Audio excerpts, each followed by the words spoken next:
Hello everyone, welcome to Sneha History Classes. I hope you all are doing well. आज हम भक्ति movement जो topic मैंने already start किया हुआ था लाइव सेशन में उसी को कंटिन्यू करेंगे. आई नो काफ़ी टाइम हो गया है इसका पार्ट 2 बनाए हुए because there were some problem जिसकी वजह से मैं वीडियो रिकॉर्ड नहीं कर पा रही थी और अपलोड नहीं कर पा रही थी. But from now on I try कि मैं जो वीडियोज़ हैं बनाती रहूं और उनको अपलोड करती रहूं. तो चलिए आज हम डिस्कस करते हैं भक्ति मूवमेंट के बारे में. जो प्रीवियस वीडियो थी भक्ति मूवमेंट की उसमें हमने डिस्कस किया था कि भक्ति मूवमेंट क्या है और क्या रीजंस थे जिसकी वजह से भक्ति मूवमेंट आप देखोगे मिडिवल पीरियड में सोसाइटी में देखने को मिलता है. तो मेनली क्या रीजंस थे कुछ एक दो मैं आपको बता देती हूँ. जैसे कि हिंदुज़म जो है उसमें काफ़ी डिफेक्ट्स आ गए थे. इसके साथ साथ इस्लाम की शुरुआत भी हो गई थी. ऊपर से कुछ ऐसे रिफॉर्मर्स आ रहे थे जिनके अंदर वो काबिलियत थी कि उन डिफेक्ट्स के अगेंस्ट वो बात कर रहे हैं. वो बात कर रहे हैं सोसाइटी को रिफॉर्म करने की, सुधारने की. इसके साथ साथ सूफ़ी मूवमेंट भी उस समय पे शुरू हुआ था जिसमें जो सूफ़ी सेंट्स थे उनके भी लिबरल आइडियाज़ थे और वो भी चाहते थे कि सोसाइटी में रिफॉर्म हो. और ये सब किस चीज़ की बात करते हैं? ये बात करते हैं भक्ति की, डिवोशन की. मतलब कि बिकॉज हिंदुज़म में क्या था कि जो रिचुअल्स थे वो बहुत ज़्यादा कॉम्प्लेक्स हो गए थे और एक्सपेंसिव हो गए थे और आम आदमी के लिए वो चीज़ें कर पाना बहुत ही मुश्किल था. इसी वजह से जो रिफॉर्मर्स आए वो ये एम्फसाइज़ करते हैं कि आपको कुछ नहीं करना है, आपने सिर्फ भक्ति करनी है, डिवोशन करनी है. मतलब सच्चे मन से आपको परमात्मा का नाम लेना है और बड़े आराम से आप उसके थ्रू निर्वाण को या मुक्ति को प्राप्त कर सकते हैं. तो ये था भक्ति मूवमेंट. आइए आज हम इस वीडियो में डिस्कस करते हैं इसके फीचर्स के बारे में. So what were the salient features of the bhakti movement. मतलब कि भक्ति जो मूवमेंट हुआ है, भक्ति आंदोलन जो हुआ है उसकी क्या विशेषताएं थी. तो देखिए आपको मालूम है उस समय पे बहुत सारे भक्ताज हुए थे, बड़े फेमस सीर्स और सेंट्स हुए थे. ठीक है, जो ये बात कहते हैं कि सबको भक्ति मार्ग पर चलना चाहिए. अब कौन कौन थे, कौन कौन से ये भक्ताज थे? जैसे कि कबीर थे, नामदेव थे, जयदेव थे, रामानंद थे, गुरु नानक, चैतन्य महाप्रभु एंड रामानुज. ठीक है, देखिए बहुत सारे प्रिंसिपल्स पे तो ये डिफ़र करते थे बट एक इन कुछ कॉमन फंडामेंटल प्रिंसिपल्स भी थे जो ये जिस चीज़ के ऊपर ये सारे विश्वास करते थे. ठीक है, और ये कहते हैं कि सिंपल फेथ होना चाहिए और परमात्मा के लिए, गॉड के लिए टोटल डिवोशन. मतलब आपको सच्चे मन से उनकी भक्ति करनी है और इस तरीके से क्या है कि हिंदू धर्म को एक्सटिंक्ट होने से या उसके डिस्ट्रक्शन होने से ये बचा सकते हैं. सो अब हम देखेंगे ये कौन कौन से प्रिंसिपल्स थे जिस पे ये जितने भी भक्ताज थे वो अग्री करते थे. तो इसमें हम इसको डिवाइड करेंगे दो पार्ट्स में. एक होंगे पॉजिटिव प्रिंसिपल्स और दूसरे होंगे नेगेटिव प्रिंसिपल्स. पॉजिटिव नेगेटिव का मतलब ये नहीं है कि ये अच्छे हैं ये बुरे हैं. पॉजिटिव का मतलब ये है कि ये सारी चीज़ें जो हैं इस पे ये अग्री कर रहे हैं और नेगेटिव में वो चीज़ें, वो बिलीफ्स जो रिलीजन के अंदर है जिसको ये कंडेम कर रहे हैं. तो हम शुरुआत करते हैं पॉजिटिव प्रिंसिपल से. तो आप इसमें से सबसे पहला पॉइंट है यूनिटी ऑफ गॉड और गॉड इज़ वन. तो देखिए ये जितने भी भक्ताज हुए हैं, भक्ति रिफॉर्मर्स हुए हैं, ये सब एक बात बोल रहे हैं कि गॉड मतलब यूनिटी होनी चाहिए, कि मतलब भगवान एक ही है.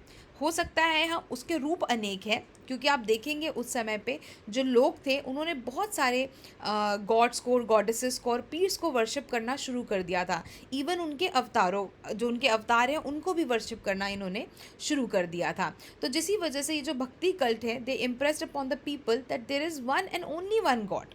ठीक है, हो सकता है कि उसके, वही मैंने जैसे बोला आपको, उसके रूप अनेक हो सकते हैं भगवान के, पर परमात्मा एक ही है. आप उसको राम के नाम से बुला सकते हो, आप उसको रहीम के नाम से बुला सकते हो, बट एक्चुअल में गॉड एक ही है और उसको हमें सच्चे मन से उनको वर्शिप करना चाहिए. इसके साथ साथ जो नानक है, कबीर है और भी सोशल रिफॉर्मर्स हैं, वो भी यही चीज़ कहते हैं कि गॉड इज़ वन और unity of God. Next point हम देखेंगे सिग्निफिकेंस ऑफ गॉड. तो ये जो प्रीचर्स और रिफॉर्मर्स हुए हैं भक्ति कल्ट के, ये एक चीज़ कहते हैं कि गॉड को ये लोग बहुत इंपॉर्टेंस देते हैं, कि ये बिलीव करते हैं कि कोई एक पावर है, वो भगवान है जो कि सारी चीज़ों को देख रहा है. सो ही दे से कि he is omnipresent, omnipotent and omniscient. मतलब वो सबसे ज़्यादा पावरफुल है. ठीक है, वो सब जानता है, वो हर जगह है. ठीक है, तो आप मतलब भगवान को इतना वो इम्पोर्टेंस देते हैं कि वो हर जगह है. ठीक है, तो आप उसको सच्चे मन से कहीं पे भी बैठ के अगर उसकी आप आस्था से उसको बुलाएंगे, ठीक है, उसको वर्शिप करेंगे, तो आप बिल्कुल जो है साल्वेशन को, मुक्ति को प्राप्त कर सकते हैं। और इसी वजह से ये कहते हैं कि जो भगवान है वो मंदिर या मॉस्क में नहीं है, वो एक्चुअल में वो इंसान के दिल में बसते हैं।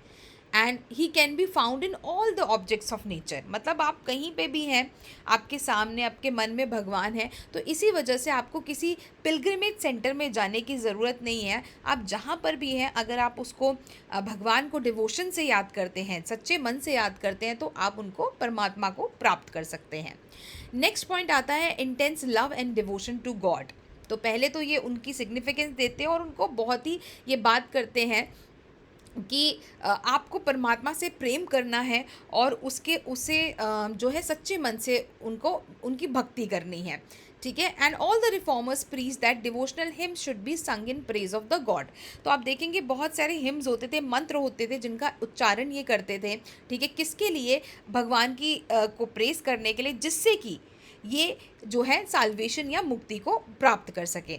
इसमें से ग्रेट रिफॉर्मर थे रामानुज, जो कि साउथ इंडिया से थे। ये मानते थे that freedom from the cycle of life and death, that is mukti, could be attained only by constant recitation of the name of God. तो आप देखेंगे बहुत से लोग हैं जो बार बार नाम को जपते हैं। इवन आपको सिखिज़म में भी ये चीज़ मिलेगी कि वो कहते हैं नाम जपना, ठीक है। तो गुरु नानक देव जी जो थे वो भी एक भक्ति रिफॉर्मर थे। और यहाँ पे रामानुज की भी अगर हम बात करें तो वो भी यही कहते हैं कि अगर आप परमात्मा का नाम बार बार लेते हैं, उनको रिसाइट करते हैं, तो उससे आपको क्या है, आप साल्वेशन को, मुक्ति को प्राप्त कर सकते हैं। तो आप देखेंगे भक्ति मूवमेंट के आने से थोड़ा सा साल्वेशन को या मुक्ति को प्राप्त करने का कॉन्सेप्ट अलग हो रहा है। आप देखेंगे एंशिएंट टाइम में क्या था कि ये आप देखेंगे वेदों में, ठीक है, स्मृतिज़ में, आपको हर जगह जो भी रिलीजियस टेक्स्ट है उसमें ये बोला जाता था कि अगर आप मेडिटेशन करेंगे, ठीक है, अगर आप अपने शरीर को कष्ट देंगे, जैनिज़्म में जैसा बताया गया है और बुद्धिज़्म में भी बताया गया है, अगर आप 8 फोल्ड पाथ को फॉलो करेंगे तो आप जो है साल्वेशन को, मुक्ति को प्राप्त कर सकते हैं। बट आप देखेंगे भक्ति मूवमेंट में ये चीज़ बहुत ही सिंपल हो जाती है कि आप जहाँ भी हैं, कहीं पे भी है, बस आपको भगवान का नाम बार बार रिपीट करना है, ठीक है। उनके प्रति आपको प्रेम होना चाहिए, ठीक है। सच्चे मन से अगर आप उनको याद करेंगे तो जो है आप परमात्मा को प्राप्त कर सकते हैं। तो ये जो रिफॉर्मर्स थे ये बिलीव करते थे। इवन जो जयदेव हैं उन्होंने अपने गीत गोविंद में he has also preached greatest love and devotion towards God. Even यहाँ पे आप देखोगे चैतन्य महाप्रभु जो है वो भी ये कहते हैं that God can be attend by the भक्ति ऑफ लॉर्ड कृष्ण। क्योंकि जो चैतन्य महाप्रभु थे वो कृष्ण जी की भक्ति करते थे, तो इसलिए वो कहते हैं कि कृष्ण जी की अगर भक्ति सच्चे मन से करो तो आप अगेन जो है मुक्ति को प्राप्त कर सकते हो। एंड इवन गुरु नानक देव जी जो है उन्होंने भी इसी चीज़ पे एम्फोसाइज किया है, that is greatest devotion to God and constant repetition of his name. Next point आता है इसमें faith in spiritual guide and guru. तो जो भक्ति रिफॉर्मर्स हैं वो गुरु को भी बहुत ज़्यादा इम्पोर्टेंस देते हैं, वो उनको एक हाई एस्टीम प्रोवाइड करते हैं। They believe that guru teachers utmost devotion to God, कि अगर भक्ति का मार्ग आपको कौन दिखाएगा, गुरु दिखाता है। तो इस वजह से गुरु का स्थान बहुत ही ऊंचा है। एंड वो कहते हैं कि he guides them sincerely and brings them to light from darkness to knowledge from ignorance. तो वो कहते हैं गुरु वो रास्ता दिखाता है जो कि आपको अंधकार से उजाले की तरफ लाएगा और इग्नोरेंस से नॉलेज की तरफ लाएगा। तो इसी वजह से गुरु को बहुत इंपॉर्टेंस देते हैं और कहते हैं कि गुरु एक गाइडिंग फोर्स है and one cannot follow the path of bhakti without a guru. So a true guru is indispensable for realizing God or attaining salvation। कि मतलब वो जो रास्ता है साल्वेशन का दिखाने वाला कौन है, गुरु है। तो एक सच्चा गुरु अगर आपको मिल जाएगा तो आप परमात्मा को भी प्राप्त कर सकते हैं। तो इसी वजह से ये लोग गुरु को इम्पोर्टेंस देते हैं।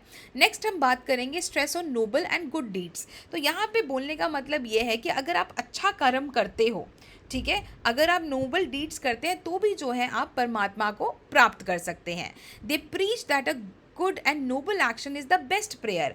मतलब अगर आप चैरिटी करते हैं, आप किसी की मदद करते हैं, आप फॉरगिव करते हैं, कंटेंटमेंट है अगर आपके अंदर, ये क्वालिटीज़ है, ठीक है, आप सच बोलते हैं, ठीक है, तो इससे क्या होगा कि अगर आप अच्छे कर्म कर रहे हैं तो भी आप जो है परमात्मा को प्राप्त कर सकते हैं।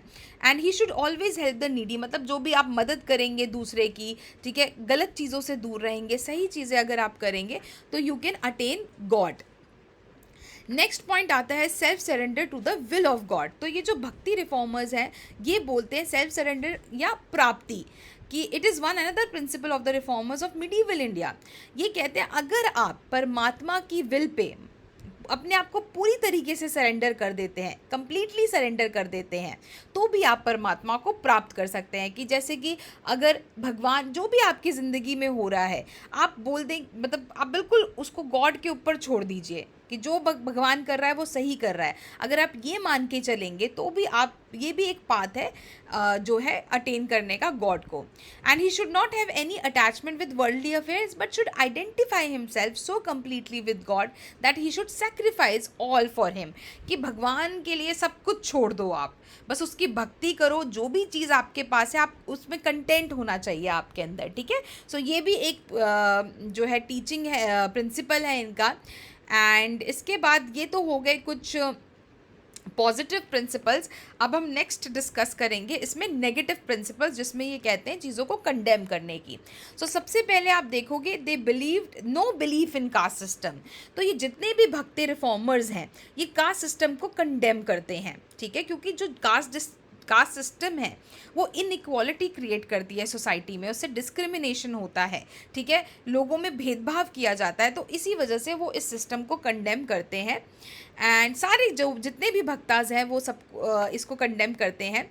और वो कहते हैं the person belonging to the lowest class but having great love and devotion towards God, they said were far superior to the Brahmins। मतलब एक इंसान जो जैसा बोला जाता है लोअर कास्ट से है बट उसको भगवान के लिए सच्चे मन से अगर उसकी भक्ति है तो वो क्या है, वो एक ब्राह्मण से भी ऊपर है। तो कास्ट को ये यहाँ पे इम्पोर्टेंस ना देकर जिस तरीके का डिवोशन है गॉड के लिए, उस चीज़ के अकॉर्डिंग ये किसी को बोलते हैं कि चाहे वो लोअर कास्ट का भी हो तो भी एक ब्राह्मण है। और यहाँ पे कबीर कहते हैं, अपने कपलेट है उनका एक, जाति पाति पूछे ना कोई, हरि को भजे सो हरि का होई। मतलब जाति वाति नहीं पूछनी चाहिए, जो भगवान को की आस्था रख रहा है वो उसी का है। और इसके साथ साथ यहाँ पे गुरु नानक देव जी कहते हैं that caste are folly, names are folly. मतलब ये सब चीज़ें तो बिल्कुल इनकी इंपॉर्टेंस नहीं है, ये सब गलत है, कास्ट भी गलत है, ये नाम भी गलत है। Thus the reformers of bhakti movement condemned caste system and preach brotherhood among the people, because again caste system inequality ला रहा है, ठीक है। तो इसी वजह से उस इनइक्वालिटी को ख़त्म करने के लिए ये इसको कंडेम करते हैं। नेक्स्ट आता है पॉइंट इसमें, no belief in ideal worship. So एक और ये इनका प्रिंसिपल है कि ये आइडियल वर्शिप को कंडेम करते हैं। ये कहते हैं मूर्ति पूजा गलत है, और they rather stigmatized the idea and practice of worshipping the statues of God. यहाँ पे कबीर कहते हैं if God were a stone I would worship the mountains, कि अगर भगवान पत्थर है तो मैं जो है पर्वतों को पूजूंगा। और गुरु नानक देव जी भी कहते हैं God has no shape sign और colour and therefore his statues should not be worshipped. कि भगवान, जैसा कि हमने पढ़ा पहले, इनका जो पॉजिटिव प्रिंसिपल में हमने पढ़ा कि God is omnipresent, omnipotent and omniscient. तो अगर भगवान हर जगह है तो उसकी मूर्ति बनाने की क्या ज़रूरत है, ठीक है। उसको मंदिर में या मस्जिद में या किसी भी जगह जो भी रिलीजियस प्लेसेस है वहाँ पे जाके उसको ढूंढने की क्या ज़रूरत है। तो इसी वजह से जो है ये जो भक्ति रिफॉर्मर्स है ये आइडल वर्शिप को भी कंडेम करते हैं। नेक्स्ट पॉइंट आता है attack on ritualism and false practices. तो देखिए जो ब्राह्मण्स थे उस समय पे, आप देखोगे वो बोलते हैं कि पिलग्रिमेज जाना चाहिए, फास्ट करना चाहिए, ठीक है, यज्ञ करना चाहिए, सैक्रिफाइस करना चाहिए, ठीक है। ये सब वो बोलते थे कि रिचुअल्स परफॉर्म करने चाहिए जिससे आप गॉड को अटेन कर सकते हो या उनको खुश कर सकते हो। बट इन सारी चीज़ों पे ये अटैक करते हैं और ये कहते हैं कि ये रिचुअल ऐसे किसी काम के नहीं है, ये फॉल्स प्रैक्टिसेस किसी काम के नहीं है, आपको बस सच्चे मन से जो है परमात्मा को याद करना है। और परमात्मा सिर्फ आपका सच्चा प्रेम चाहता है, ठीक है, उनको ये फॉर्मेलिटीज़ करने की ज़रूरत नहीं है उनके लिए। नेक्स्ट आता है no sanctity of any particular language. आप देखेंगे संस्कृत उस समय पे एक बहुत ही सेक्रेड एंड इम्पॉर्टेंट लैंग्वेज बन गई थी, ठीक है, रिलीजियस लैंग्वेज बन गई थी, ठीक है। और वो इस चीज़ को कंडेम करते हैं कि ऐसा कुछ नहीं है कि एक जो लैंग्वेज है वो सुपीरियर होनी चाहिए, ठीक है। And they advocated that God does not know any language except the language of the heart. तो परमात्मा वो कहते हैं वो कोई भाषा नहीं जानता, उसके लिए कोई एक लैंग्वेज इंपॉर्टेंट नहीं है, वो दिल की भाषा जानता है। तो अगर आप जिस भी लैंग्वेज के हो, आप पंजाबी हो, बंगाली हो, आप गुजराती हो, ठीक है, मराठी हो, जो भी, इवन संस्कृत, अगर आप सच्चे मन से उस भाषा में उस परमात्मा को याद करेंगे तो आप उसको प्राप्त कर सकते हैं। And all the preachers of the bhakti movement preached in their own language. तभी आप देखेंगे कि ये जो भक्ति रिफॉर्मर्स हुए हैं उन्होंने अपनी लैंग्वेज में जो है जो टीचिंग्स हैं वो उसको प्रीच किया है, मतलब जिससे कि वो किसी एक लैंग्वेज की सुपरियॉरिटी नहीं होनी चाहिए थी। तो ये था the some of the positive and negative principle, some of the features of the bhakti movement. I hope आपको क्लियर होगा। इसके बाद आज हम इतना ही करेंगे। नेक्स्ट वीडियो में हम बात करेंगे कुछ इंपॉर्टेंट भक्ति सेंट्स की, और इसके साथ साथ इसका इफ़ेक्ट आपको जो है क्या सोसाइटी पे, इकोनॉमी पे, सारी चीज़ों पे देखने को मिलता है, हम वो डिस्कस करेंगे। So thank you so much for watching this video. अगर आपको वीडियो पसंद आई है so do not forget to subscribe my channel, like, share and comment. Thank you so much for watching. I'll see you in the next video. Till then, take care, stay safe.